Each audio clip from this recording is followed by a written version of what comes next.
What would you do if the person you trusted most looked you in the eyes and calmly said, I want your blessing to love someone else? Not in anger, not in shame, but with the poise of someone who'd rehearsed it 100 times in the mirror. This isn't just a story about betrayal. It's about the quiet unraveling of a marriage, layer by layer, under the smooth disguise of growth and freedom. It's about a man who chose not to scream, not to beg, but to watch, to listen. And when the time came, to strike not with rage, but with clarity. This is option three, a story of silence, strategy, and the kind of heartbreak that doesn't explode. It evolves. She rested against the kitchen counter as if we were discussing our upcoming vacation plans. She presented him with two options. Her arms were crossed, her chin raised, and a serene, refined expression graced her features, as if she believed this would captivate me.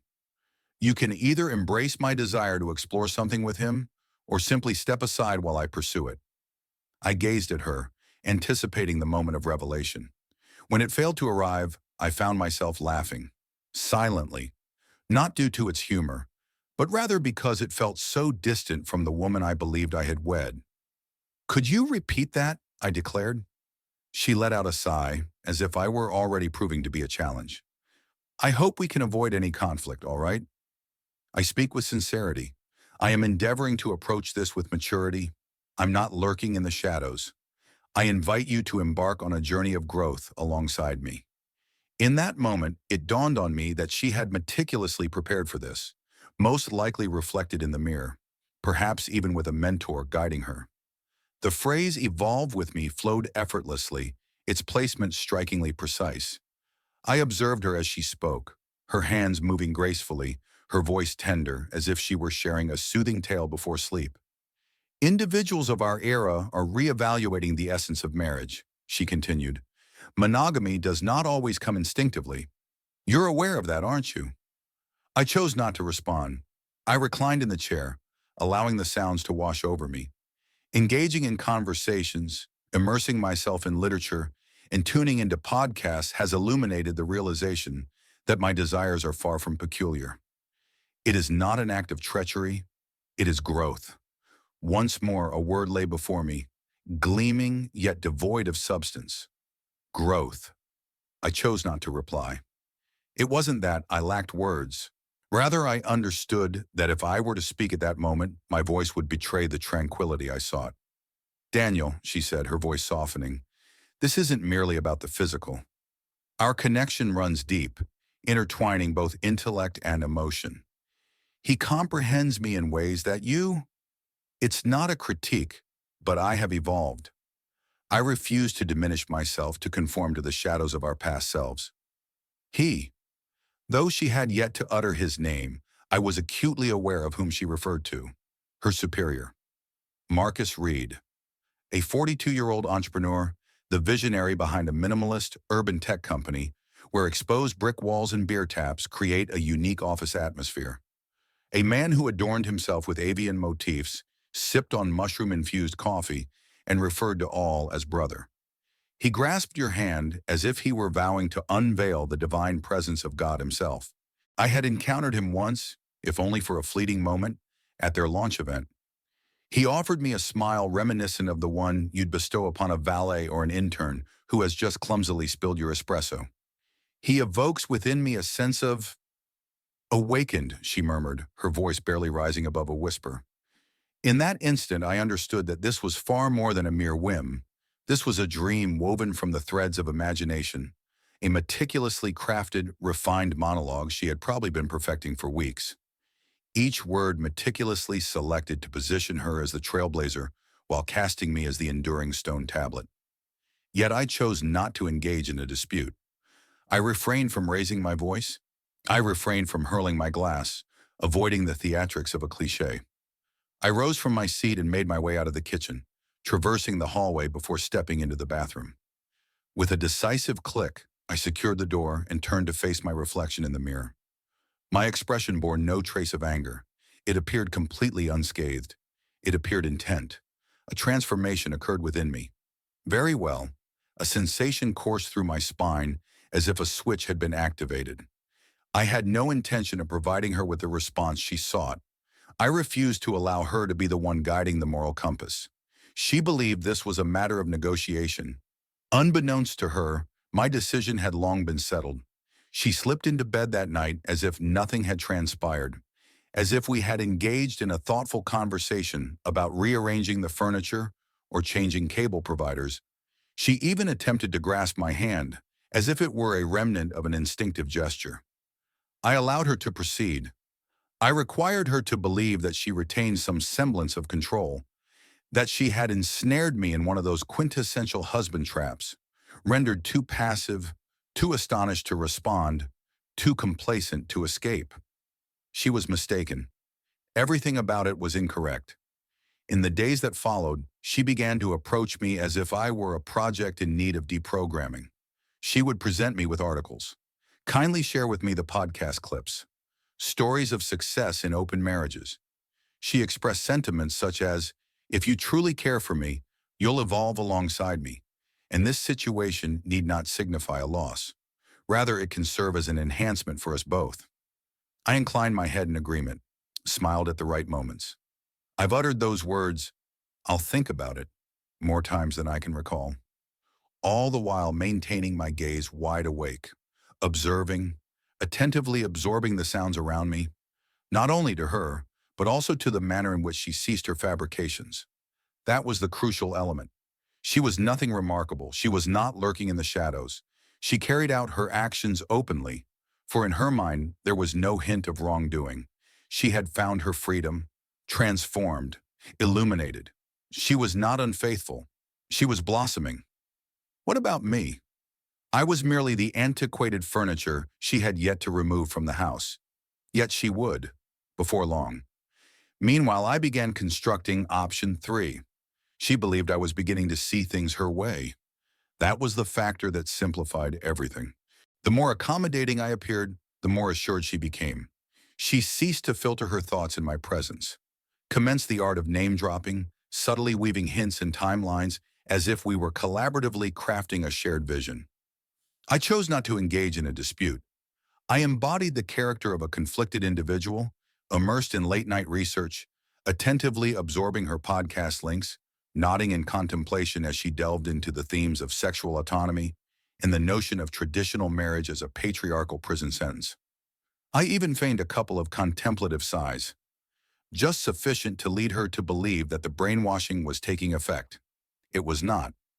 In truth, I was discreetly setting up a surveillance application on her phone while she took her shower, a diminutive, hushed presence, merely a specter lingering in the periphery. No illegal activities were captured in the recording. It failed to monitor the location in a manner that eluded my understanding. It simply reflected her calendar, her text messages, and any notes she had saved in the cloud. It bestowed upon me all that I ever desired. To clarify, my actions were not driven by jealousy. Not quite. I sought the truth, not the polished narrative she was presenting to me. I had to uncover her true self, the one that emerged when she believed I was already defeated. What I beheld caused a constriction in my chest, a sensation that transcended mere pain, lingering in a realm far more unsettling. Marcus, her superior, had her listed in his phone as Wife 2.0. She had him saved as my transformation. That singular moment held the power to bring it all to a close. Yet I yearned for something beyond mere closure. I sought understanding. Their writings exuded a sense of self-satisfaction, conceited, indeed philosophical. Yet beneath the surface, their tone was exuberant, reminiscent of two children pilfering sweets long after the lights had gone out. Are we all set for next weekend? Indeed, he is becoming more gentle. I expressed to him my need for space to embark on a personal retreat, and to my surprise, he acknowledged my request with understanding. Isn't that hard to fathom? The weekend that follows next. A name unfamiliar to me appeared in her calendar, ARRKM Guesthouse. Below it, a solitary line, a brief interlude until circumstances change. In that moment, it dawned on me. She had no intention of merely indulging in a fleeting romance. She was contemplating a move, a temporary parting, cloaked in gentle language. There shall be no clash. There is no legal documentation involved. merely a gradual slipping away into the warmth of another's embrace and, in time, into the fabric of another's existence. She intended to depart without truly departing. She intended to don both lives as if they were garments, assessing which one suited her more, ready to return if the seams didn't align with her vision. On the subsequent Thursday, she took her decisive step. As we lounged on the couch, she nonchalantly brought up her upcoming short-term off-site project alongside Marcus and a few members of the creative strategy team. "It envelops you," she remarked. "A brief escape, a moment to refresh and rejuvenate. You're aware of how these startups function. It's a complete team effort, and at times let it be untouched." She gave a playful wink as she delivered that final remark. I feigned laughter. "That sounds intriguing," I remarked. "Do you need assistance with packing?" She blinked, momentarily taken aback. Then a smile graced their lips. "Indeed, that is correct. That would be wonderful." I assisted her in folding the clothes, observed her selecting her effortlessly alluring yet laid-back ensembles. She tossed in her favorite perfume and hesitated, as if anticipating a response from me that would be laced with bitterness or anger. I did not. A smile graced my lips. "You will absolutely excel," I remarked. "Demonstrate the true essence of expansion." Her lips brushed softly against my cheek. "That holds great significance." It seems she truly thought I held a sense of pride for her. Once she departed that evening, I powered up my laptop. All was preserved. The writings, the plan for the journey, the audio snippets I had recorded through the home assistant during her phone call, while I was ostensibly absent. Amidst the flurry of messages, a familiar voice emerged, one I had not anticipated. Chloe, her closest companion. Initially, I believed she was merely assisting in easing the situation, guiding her through the deception. Yet the tone, the laughter, the intricate details, it was unmistakable. "Are you certain he purchased it?" Chloe remarked. "Absolutely," my wife responded. "My senses are ablaze at this moment. At last, I am embracing a life that is truly my own. You exist. You exist." By the way, Marcus is completely obsessed. "Ah, I see. Surely you must be aware, correct?" "Indeed, we each grow in our own unique ways." I remained seated, my gaze fixed on the waveform as it unfolded in playback. Her closest companion was entangled with the very same man. In Marcus's peculiar little world, loyalty was merely a punchline, and intimacy transformed into a competitive game played by many. This was more than mere betrayal. It was a web of connections. I did not misplace it. I remained composed, refraining from anger, tears, alcohol, or any outbursts. Instead, I ensured that everything was backed up. It has been meticulously arranged. It has been categorized. Subsequently, I composed a brief and courteous note to the individual who truly held significance in this entire affair. The spouse of Marcus. No files were attached. Not at this moment. I simply presented myself, highlighted a few coinciding dates, and informed her that I possessed some information she may find beneficial. With a decisive click, I sent the message, closed the laptop, and slipped into the embrace of sleep. That night, I experienced a sleep more restorative than I had in many months. Why now? At that moment, I possessed an advantage. By Friday morning, her portion of the closet appeared more organized. Not devoid, merely more orderly, somewhat more selective, as if she had chosen her preferred items and dismissed the others as mere afterthoughts. It brought to mind the manner in which individuals tidy their desks when uncertainty looms over their return to work. Before stepping out, she affixed a post-it to the bathroom mirror, away for a brief interlude. "Do not stay awake for me. Do not let anxiety take hold. I love you, though in a different way now." Once more, the artful manipulation of words emerged. Neither harsh nor direct, merely ambiguous enough to protect her from facing the consequences. Now every action of hers seemed to carry a justification. It was not betrayal, it was liberation, not abandonment, merely a shift. Yet she remained unaware that I had long ceased to be her safety net. She believed she was teetering on the edge of two possibilities. Unbeknownst to her, option 3 was already set in motion. The initial move lacked legality. It was hardly a sound at all. It was utilitarian. I retrieved 3 sizable moving boxes and marked them with clear labels. A closet filled with memories, a desk cluttered with thoughts, and books that whisper stories untold. I filled them with care, not as a means of punishment, but rather to bring clarity. All intact, all present. Everything is now neatly packed away. Her correspondence was meticulously organized and placed aside. Her cherished coffee mug, meticulously washed and carefully wrapped. The wedding photos, once displayed in the hallway, were carefully taken down and placed with tenderness into a folder. I made no significant alterations, just enough that upon her return, she would sense it. The subtle quiver in the heart when you realize a chapter has ended, yet you remain the last to acknowledge it. Subsequently, I arranged a meeting with a realtor, silently, merely to assess possibilities. It was not a threat. I wasn't dismissing her. I was merely confirming that the foundation she believed to be stable had indeed begun to shift. In the meantime, Marcus's wife offered her reply. Her response was brief, serene, excessively tranquil. I appreciate this gesture. You are not the first to tread this path. You shall not be the final one. Yet you may be the final one to remain quiet. Later that night, we engaged in a brief call that lasted 15 minutes. Not a single tear. Maintain composure. Two strangers exchanging insights and timelines, as if we were meticulously analyzing spreadsheets.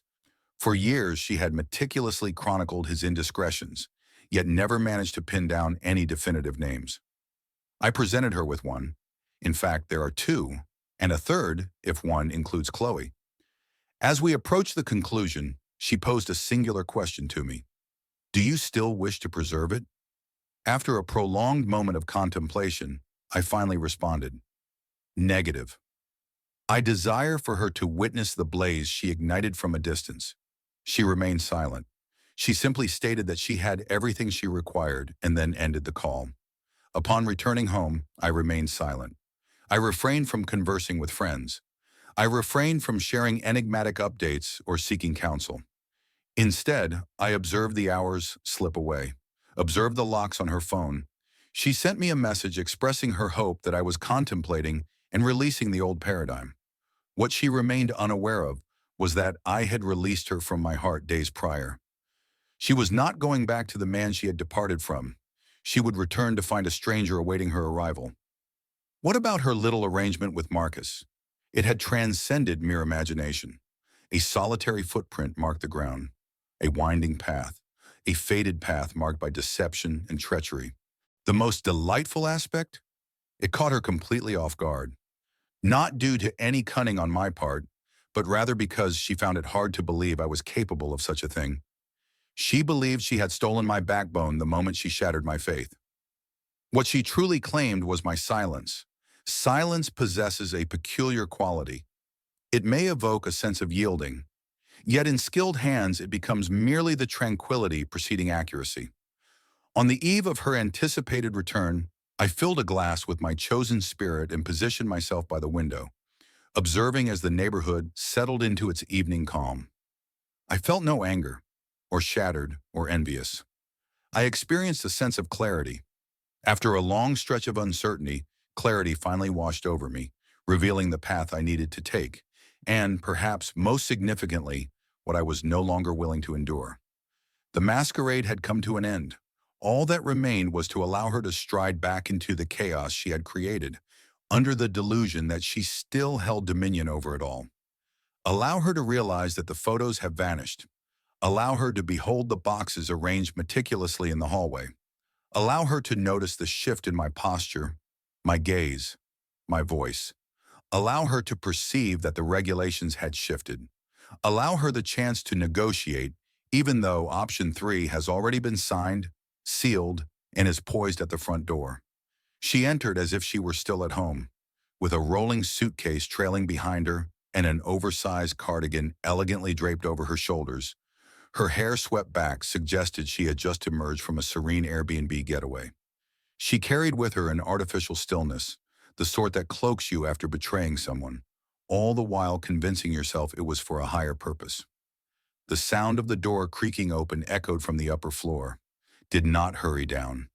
I wished for her to take in the essence of the house before our eyes met. The elusive photographs, the memories neatly contained within their confines, the abrupt void of collective presence.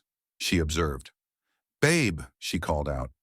The tone remains effortlessly casual, as if we were united in a language all our own. We simply required a day or two to realign ourselves. As I entered the room, she offered me a fleeting smile, one that lingered just on the edge of warmth. It failed to touch her gaze. It seems unlikely. "I'm home," she declared. I gazed at her for a lingering moment before responding. "Negative. You are making a visit." She fluttered her eyelids. "What is this?" I inclined my head in the direction of the boxes. "Everything is clearly labeled for your convenience. Please inform me if anything is lacking." I maintained a distinction between the costly heals and the journals of second chances, just in case you wish to explore new avenues.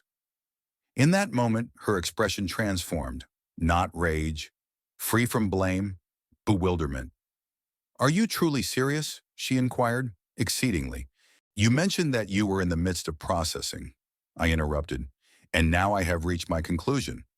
She folded her arms just as she had in the kitchen that day, attempted to recalibrate the power dynamic through body language, yet it had ceased to function. "Daniel," she said, stepping forward, her voice softening as if she were calming a child. "I believe we were making progress on this matter. I believed you grasped my requirements." I took a step back. "This is not something you can redefine as a collective experience," I stated. "You departed to share a bed with your superior, claiming it was a matter of evolution. You deceived me about your destination, the company you kept, and the duration of your absence. That does not signify growth. That's a fee for treachery." Her jaw clenched. I spoke the truth.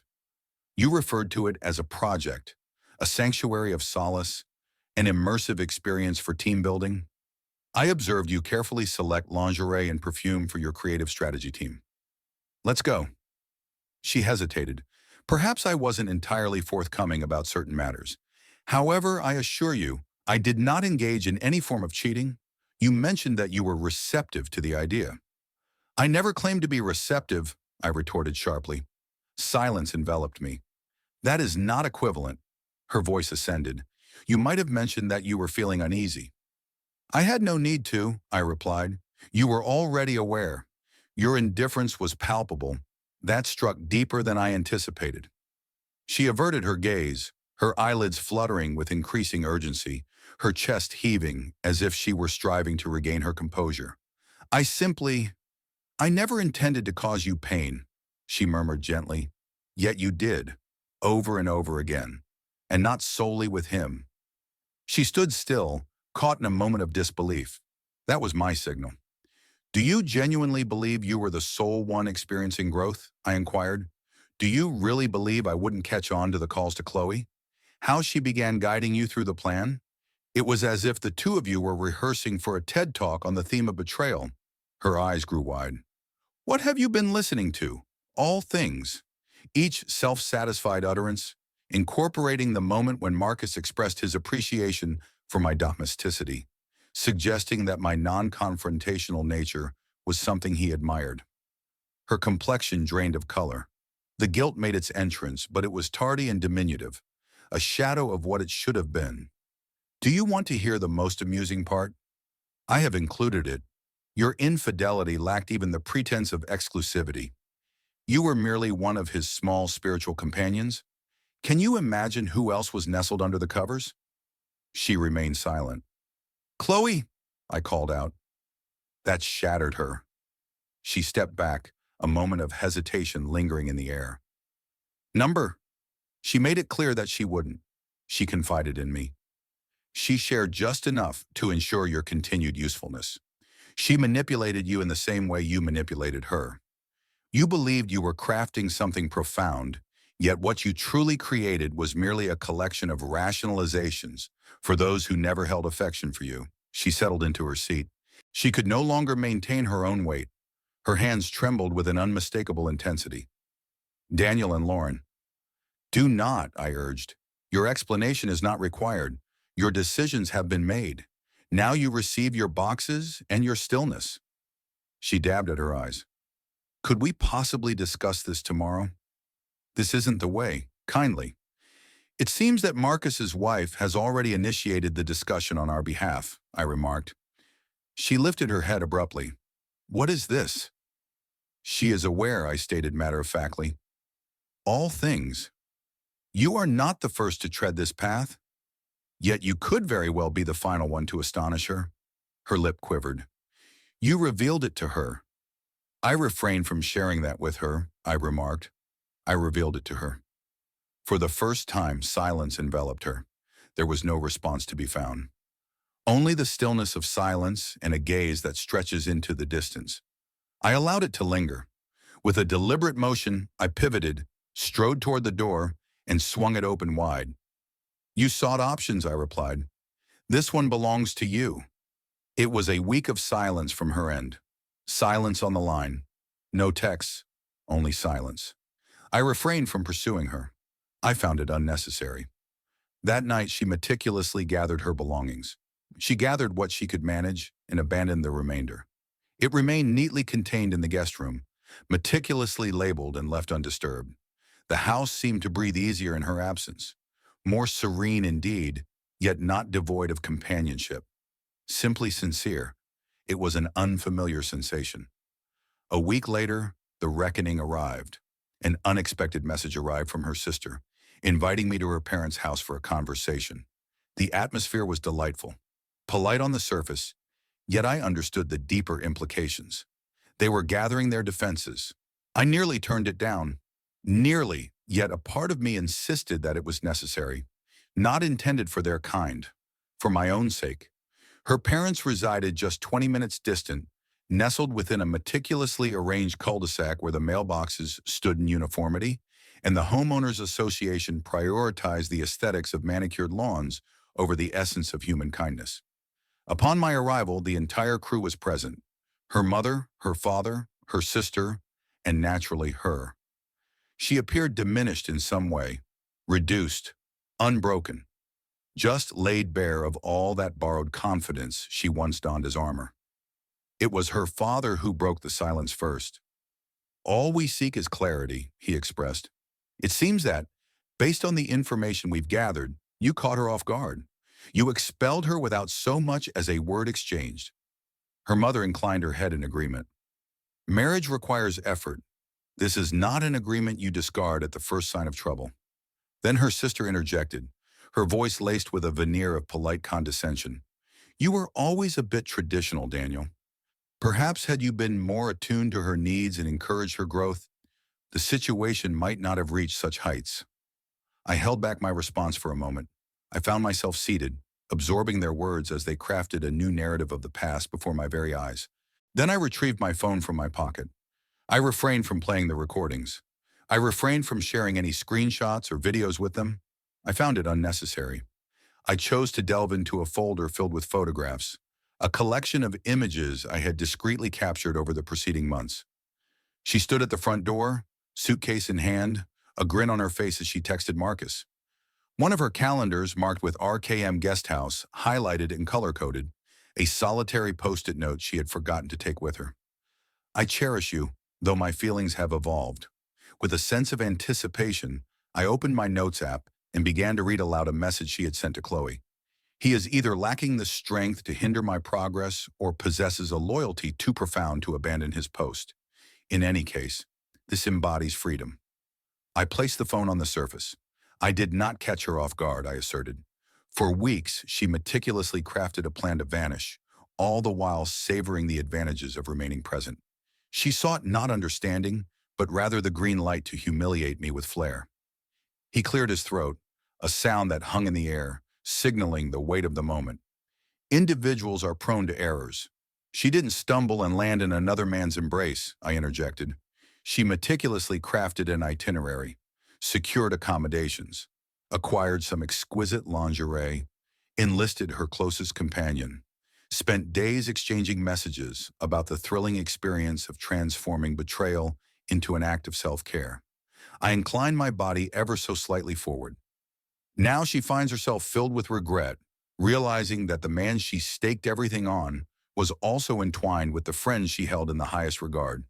Her fortress stood upon shifting sands, and I would not succumb to the depths merely for her to feign it as a luxurious retreat.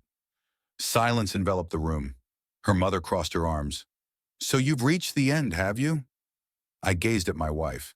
Silence enveloped her. Chose not to plead. She simply gazed at the ground, tears welling up yet refusing to spill. Indeed, I affirmed, I refuse to play the role of the antagonist in a narrative that isn't mine. I am finished bearing the burden while others explore their identities. I rose to my feet. You sought to comprehend. At this moment, you possess it. With that, I pivoted to depart. As I approached the door, her sister's voice trailed behind me, softer this time. Daniel, you truly adored her, didn't you? I hesitated, fingers poised on the doorknob. I did, I proclaimed. Yet she compelled me to decide between embracing her or witnessing her in the arms of another. I glanced back, lingering only a moment to complete my task.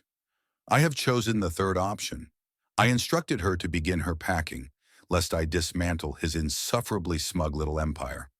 With that, I stepped out into the world beyond, not merely from the room, from the entirety of the narrative. Esteemed listeners, we invite you to share your reflections in the comments section.